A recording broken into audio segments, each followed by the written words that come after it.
Welcome to market commentary. आज हम 28 अप्रैल 2025 Monday को स्टॉक मार्केट की परफॉर्मेंस के बारे में बात करेंगे।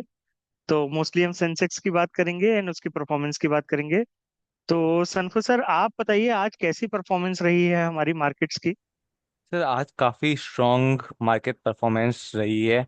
जिस हिसाब से अनसर्टेनिटी थी उसके बाद भी 1% प्लस सेंसेक्स रहा है, तो मतलब इसने स्ट्रेंथ शो किया। तो ये कहीं कोई भी फ्लेक्सिबल रेंज में नहीं था कि up down. It was strong since beginning, और उसके बाद अपनी स्ट्रेंथ कंटिन्यू होल्ड करते करते थोड़ा सा ऊपर गया है। जैसे आप सेंसेक्स में भी देख रहे हैं, तो भी अगेन रीच 80,000 का जो साइकोलॉजिकल मार्क होता है वो, प्लस 1,000 नंबर पहले परसेंटेज के हिसाब से बहुत बड़ा लगता था। आज 1.27 है, but still 1% is very big for large index. तो अगर देखें तो बाकी इंडेक्सेस ने भी पॉजिटिव मूव की थी। स्मॉल कैप इंडेक्स का पॉजिटिव थी, स्लाइटली लेस थी, but we are quite strong today. और अगर आप देखें तो अभी कुछ लास्ट वीक से ही हमारा market day by day strength हो रही है। One of the reason could be FII की वापस से 7 8 दिनों के अंदर बाइंग आई है। पिछले 3 4 सालों से वो कंटिन्यूस सेलिंग थी, तो लास्ट कैप सेक्टर में ही उन्होंने मेजर सेल किया था, अगर आप बैंक वगैरह देखें। और अब जब इनकी बाइंग आई गई तो वापस से अगर आप देखेंगे तो सबसे फास्टेस्ट ग्रोइंग सेक्टर वो फाइनेंशियल थे और लार्ज कैप थे relatively. Mid cap and small cap under perform कर रहे हैं। तो ये रीजन था। एंड प्लस कई लोगों का ये ओपिनियन है कि ट्रम्प टाइप से इंडिया को कुछ बेनिफिट मिलेगा, तो वो भी एक साइकोलॉजिकल एज प्रोवाइड करता है। सर आपका व्यू इसमें क्या होगा? आप कुछ बताएंगे कि ट्रम्प टैरिफ से क्या इम्पैक्ट आएगा मार्केट में? तो जहां तक मैं देख पा रहा हूँ, ये मार्केट अभी एफआईआई के मनी की वजह से मतलब अच्छा खासा इम्प्रूव हो रही है। बट अगर हम लॉन्ग टर्म परफॉर्मेंस देखें, तो पहले तो अगर हम ग्लोबल इकोनॉमी की बात करें, तो ग्लोबल इकोनॉमी में लोग समझ रहे हैं कि ट्रम्प अभी सारे टैरिफ्स हटा देंगे इन सब पहले जैसा हो जाएगा। पहली बात तो ये कि जो उन्होंने आते ही 10% टैरिफ लगाए हैं सब देशों पे, वो तो बिल्कुल नहीं हटने वाले। तो ऑलरेडी आप ये सोच के चलिए कि वो 10% तो एक तरह से परमानेंट टैरिफ्स हो गए हैं, वो नहीं हटेंगे। एंड उसका भी इफेक्ट इकोनॉमी पे पड़ेगा। ऐसा नहीं है कि उन 10% का कोई इफेक्ट नहीं पड़ेगा, उनका भी इफेक्ट पड़ेगा। प्लस साथ में जो उन्होंने ये 245% तक चाइना पे टैरिफ लगाए हैं, जो कि मतलब बहुत ही ज्यादा है, इसको कम करने की भी वो अभी क्या कह रहे हैं कि सिर्फ 50% तक कम कर देंगे। तो 50% भी कोई छोटा नंबर नहीं है, it's a very big number. Even मैं कहूंगा 20 30 40% जो भी फाइनल नंबर है, वो अच्छा खासा बड़ा नंबर है। एंड उससे ग्लोबल इकोनॉमी को शॉक लगना चाहिए। आप अगर आज का आप न्यूज देखें फाइनेंशियल टाइम्स का, all credit goes to Financial Time, the demand slump, they are already counting on a demand slump fueled by Trump tariffs hits US ports and air freight। अगर आप देखेंगे तो ये क्या बोल रहे हैं, ये बोल रहे हैं कि जो टैरिफ्स की वजह से जो प्रोड्यूसर्स हैं, जो मैन्युफैक्चरर्स हैं, वो ये सोच रहे हैं कि शायद बाद में 1 2 महीने बाद टैरिफ्स कम हो जाएं। तो उन्होंने सामान भेजना ही बंद कर दिया यूएस में। मतलब काफी सारे जो ये कंटेनर्स शिप्स हैं और जो एयर फ्लाइट हैं, ये ऑलमोस्ट 30 40 50% एम्प्टी जा रहे हैं यूएस में, वो खाली जा रहे हैं। तो इसका एक इफेक्ट ये भी हो सकता है कि वहां पे शॉर्टेज हो जाए यूएस में गुड्स की। मतलब यूएस में ऐसा हो सकता है कि सुपरमार्केट वगैरह में गुड्स की शॉर्टेज हो जाए, एंड लोगों में कहीं पैनिक ना हो जाए कि गुड्स की शॉर्टेज है तो जल्दी जल्दी खरीद के आप होर्ड कर लो। तो होर्डिंग और पैनिक भी फैल सकता है यूएस में। तो it's not good for the economy, global economy. And in tariffs का कोई ना कोई सोल्यूशन तो निकलना चाहिए। हालांकि लोग कह रहे हैं कि इंडिया को सबसे ज्यादा फायदा होगा, लेकिन वो एकदम से होगा क्या? क्योंकि अगर कहीं से मैन्युफैक्चरिंग शिफ्ट होगी, तो उसको फैक्ट्री बनेगी, फैक्ट्री के लिए सारे लैंड एक्विजिशन होगा, फैक्ट्री बनेगी, उसके लिए मशीन्स आएंगी, उसमें प्रोडक्शन का ट्रायल रन होगा, फिर प्रोडक्शन होगा। 1 2 साल तो कोई भी एक ढंग की फैक्ट्री बनाने में कम से कम लगता ही है।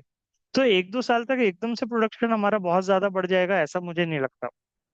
और इसी के साथ अगर आप अभी रिसेंट के अगर हमारे रिजल्ट सीजन्स को अगर आप अच्छे तरीके से देखें, तो जो मैं रिजल्ट सीजन को देख पा रहा हूँ, 1 मिनट, रिजल्ट सीजन की स्क्रीन मुझे देखनी पड़ेगी कहाँ पर है।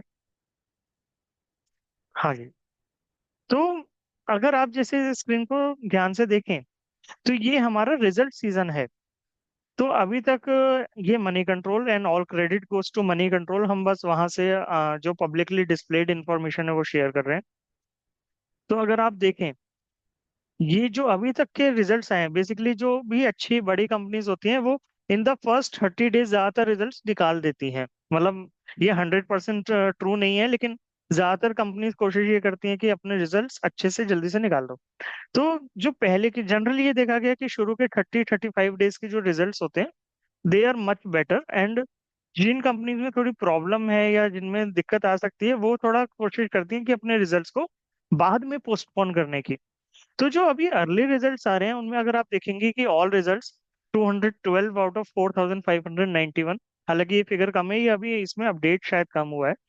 तो उन अर्ली रिजल्ट्स में जो रेवेन्यू इंक्रीज है that is only, sales increase is only 4.97%। This is the figure.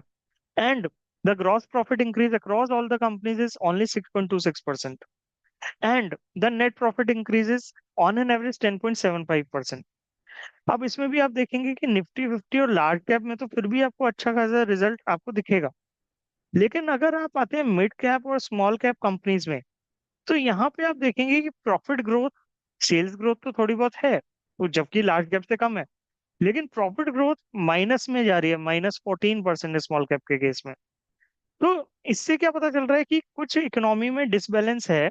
And जो लार्जर कंपनीज है जिनकी बैलेंस शीट स्ट्रांग है, उनके पास खूब कैपिटल है, एक्सेस टू कैपिटल है, they are able to manage this down cycle very well. But at the same point of time जो mid cap और स्मॉल कैप कंपनीज हैं उनको बहुत रेवेन्यू लॉस हो रहा है और प्रॉफिटेबिलिटी भी थोड़ी सी कम आ रही है। तो ये सब चीजें देख के neither global economy is looking very good, neither Indian economy is looking like कि ऐसा बुल रन आ जाएगा कि मतलब हम पीछे छूट जाएंगे एंड हमने अब इन्वेस्ट नहीं किया तो हमारा रिटर्न नहीं बनेगा। So I think it's a time to deploy funds cautiously in the market in a SIP mode rather than lump sum. Lump sum सिर्फ तभी हम रिकमेंड करेंगे जब आपका बहुत अच्छा मार्केट फॉल हो जाएगा, एंड तब मतलब लम सम लगाने में आपको अच्छा रिटर्न बन सकता है। तो ये मेरी मार्केट की समझ है अभी तक। सनू सर, आप कुछ ऐड करना चाहेंगे इसके बारे में? सर वही मतलब आपके पॉइंट को एड ऑन करना चाहूंगा। तो अभी काफी अनसर्टेनिटी का माहौल है, किसी को भी क्लियर नहीं है कि आफ्टर दिस ट्रम्प एक्शन कौन विनर बनेगा। हो सकता है कि जो पुराने विनर है वो अपने आप को मोर एफिशिएंट बने, हो सकता है कि नए विनर इंडिया तक आए।